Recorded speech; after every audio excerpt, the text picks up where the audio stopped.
Alright guys, welcome back to another episode here on Grow the Earth.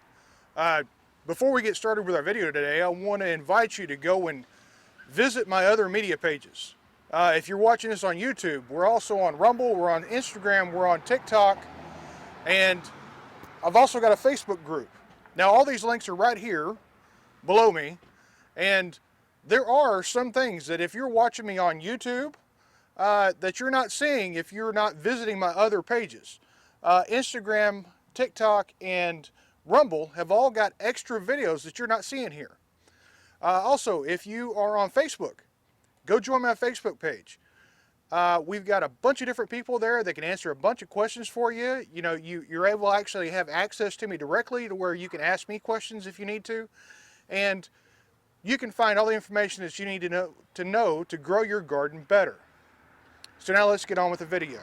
Alright guys, well today we're going to be planting spinach. Now this is probably one of our favorite things that we get to grow here in the fall. It is, because you're growing it in the fall, it is a much sweeter spinach leaf than what you'll usually find in the store. We've given away this stuff because these things are pretty prolific and everyone just raves about the spinach.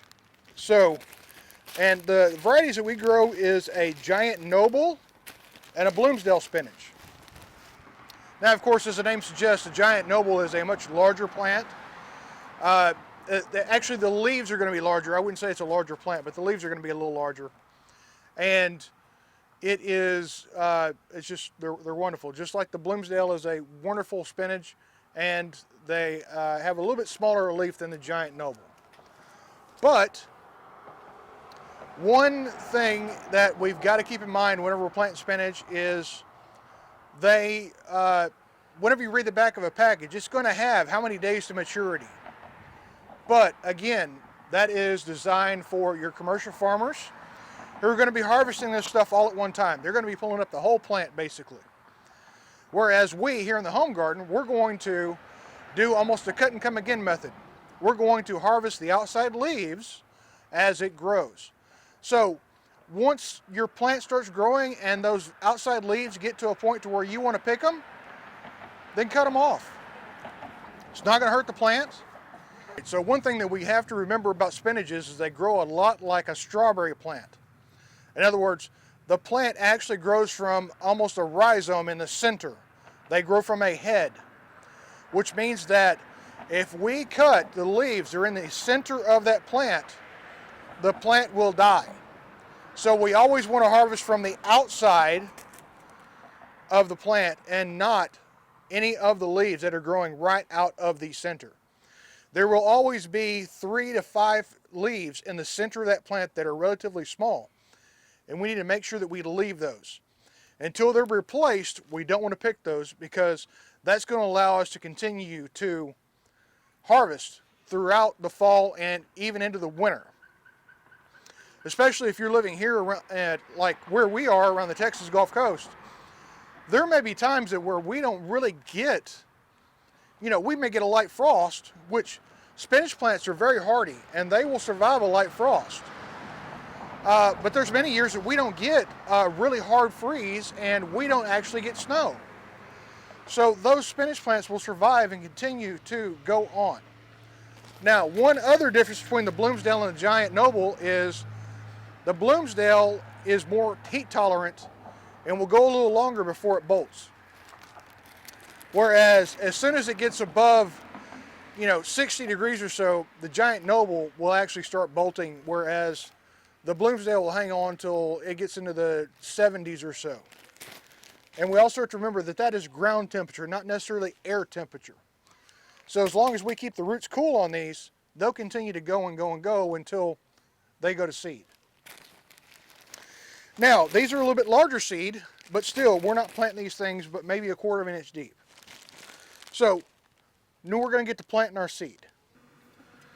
So again, we're going to use the same method we used to plant our carrots, and that is we're just going to make a row.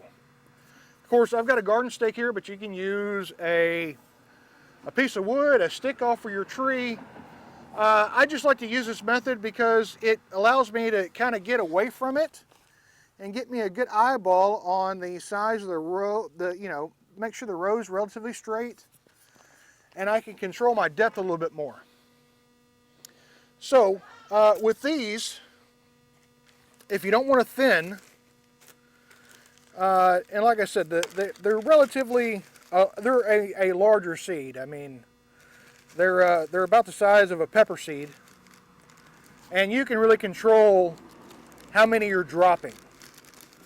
So we're going to take a few here, and we're going to space these out roughly 8 inches apart, which we got a 3-foot bed here, so we're going to get, I'm probably going to plant 4 or 5 seeds in this area, because you can grow them a little closer together, because they won't necessarily shade each other out.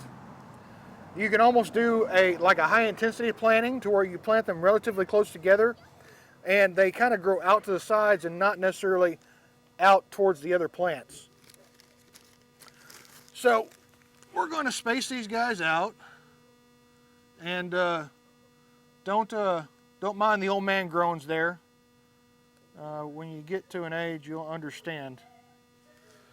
And we're going to lightly cover these, give them a nice pat down.